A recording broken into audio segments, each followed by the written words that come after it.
When I really listen, pushing all of the sound out of my head, the light hum of my bedroom light, and my parents downstairs arguing with my aunt, his cries splintered through the silence.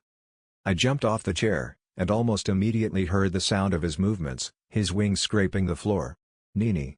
I imagined him pressing his face against the floor. What are you doing?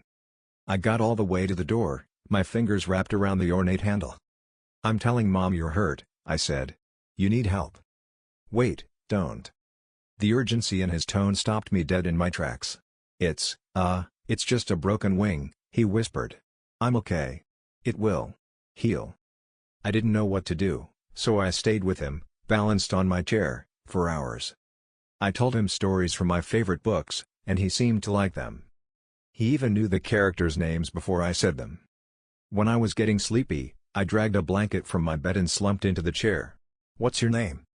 I don't know, he said, after an uncomfortable pause. Mom said angels don't have names, I said. Correct. Okay, so can I name you? I heard the sound of him rolling onto his side. Sure. Simba, I declared, glancing at my stuffed lion perched on my pillows. He chuckled, and I realized I had never heard an angel laugh before. It sounded just like mine. That's not a proper name. Peter. I was frowning at my scrappy copy of Narnia. Nah, he sighed. I don't think that's me. I picked up a random book, flicking through it. Okay, then, how about Jude? Jude? The angel murmured, wallowing the name around his mouth. I like it. I nodded excitedly. What about our sister? Lily. The small squeak came from the angel girl herself. I like the name Lily, she whispered. I felt proud of finally naming them, and they started to feel more like siblings to me. I started sneaking food up to the attic. Just salted crackers at first, and holy water from my mother's fountain. But angels are hungry, and had a particular liking for snacks and junk food. Initially, I shoved the food through the cracks in the floorboards to avoid getting caught. But then I grew brave, and started hauling my old Nintendo DS and an ancient game of Monopoly up there. I had to squeeze myself through a suffocating gap, after climbing up a wobbly wooden ladder and carefully removing several floodboards so I could pull myself through. Once I was through, though, eagerly holding snacks and games, my eyes adjusted to surroundings, my DS slipping through my fingers. I had never been inside the attic before. When I questioned what was inside, I was told it was for storage. Except the storage room smelled of antiseptic. Could you put the floorboards back? Jude's shuddery voice startled me. I'm cold. The two figures slumped against the wall sent my heart into my throat. Jude and Lily. I hadn't seen them since I was a child, since they were dragged away from me when I was playing. I had grown up with their voices bleeding through my ceiling, and imagined them much older. But they were still the same age, exactly the same age. College kids, or maybe older. Early 20s. The same angels who played with me when I was a child. The two of them were pale, gaunt in the face, almost skeletal. I always thought their wings were beautiful and swan-like, majestic, otherworldly. But this wasn't what I remembered. I could feel my breaths growing heavy, a shiver creeping down my spine. I wasn't even sure I was looking at an angel at all. Their wings were tattered and shredded, barely attached to their backs, heavy, and very clearly weighing them down. When I was a kid, I distinctly remembered my brother's wings as perfect. There was no explanation why they were there, or how. The explanation was that they were angels, and human laws didn't apply to them. However, what I was seeing did have an explanation. Jude's wings weren't beautiful, unexplained phenomenons magically sprouting from his back. In the haunting white light buzzing above me, I could see exactly where his naked spine protruded from his skin, splitting in two, where horrific feathered appendages resembling wings blossomed, spliced through a filthy t-shirt. I risked a step toward them, noticing the two of them stiffening up. Like I was going to hurt them. Mom lied. That was all I could think. She said they had blankets, food, and books. She said they were happy staying locked away in our attic. The more I had time to think, to wrap my head around what I was seeing, it hit me that this room above our house wasn't a safe place to protect our angels. The light was painful to the eyes, fluorescent and cruel. The walls and ceiling were clinical white. Clinical. But it was the angels themselves that didn't make sense. Against the backdrop of what felt and looked almost like an operating theater, my siblings looked out of place, bound in cruel chains binding their ankles and wrists. Binding them to the walls themselves, to the very foundations keeping the house together. I took another step forward. Something was sticking from my sister's arm, a long plastic tube feeding into her. Closer. I glimpsed rivulets of red beating down Jude's back, another longer tube, this time filled with clear liquid, sticking directly from the incision carved where his spine split in two. I pretended not to see the metal clamp forced inside bloody slithers of flesh, his wings shuddering, individual feathers trying to contract, trying to spread wide, and folded into grotesque flaps. Lily sat awkwardly, her back to the wall, strawberry blonde hair hanging in flickering eyes. I glimpsed one single plastic tube stuck into her arm. She seemed to be in better condition, her wings easily unfurling when she shuffled back, her lips parting. Mom and Dad weren't protecting the angels from the outside. They were experimenting on them. "It's okay," Jude murmured, lightly nudging the girl. "It's just Nini." Lily's weary eyes found mine, half-lidded eyes struggling to stay awake. Slowly, I knelt in front of them, my eyes stinging. I pushed filthy brown hair from my brother's sleepy eyes. Before I could speak, though, he weakly gestured to the DS I dropped on the floor. His voice was a slurred mumble, and my gaze shot to the tube cruelly sticking from his spine. "Does that have Mario?" His question took me off guard. I shuffled back, grabbed the DS, swiping dust from the screen.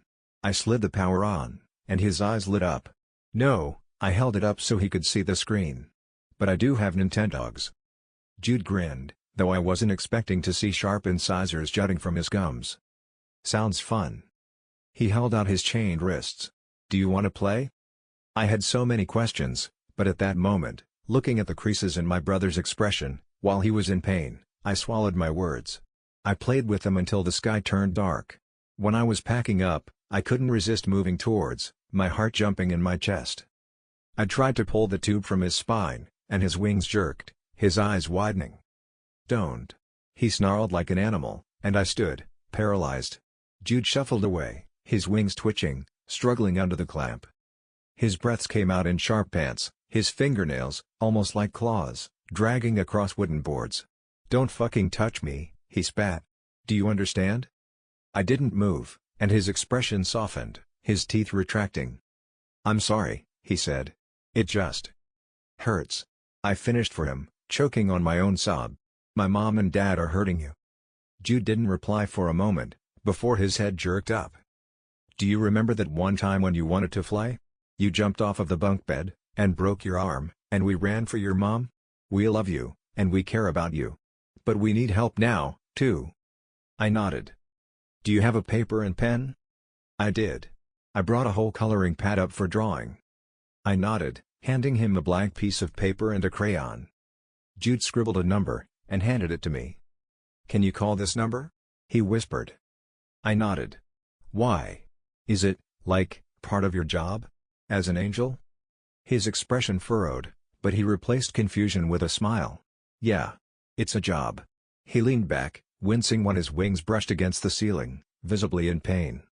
"I've been here for so long protecting you, I need to check up on all the other children." "Jude," Lily grumbled, nudging him when he rolled his eyes. "Knock it off." "Why?" His smile was bitter. "Aren't we just doing our jobs?" That night, I left the attic with a mission, feeling optimistic. I was going to call the special angel number, and help my brother do his job. Mom was making dinner, so it was easy to distract her.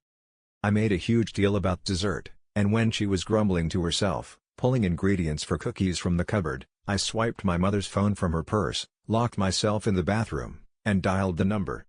I was so excited, my fingers were all clammy. The dialed tone sounded in my ear, before the sound of someone picking it up. "Hello?"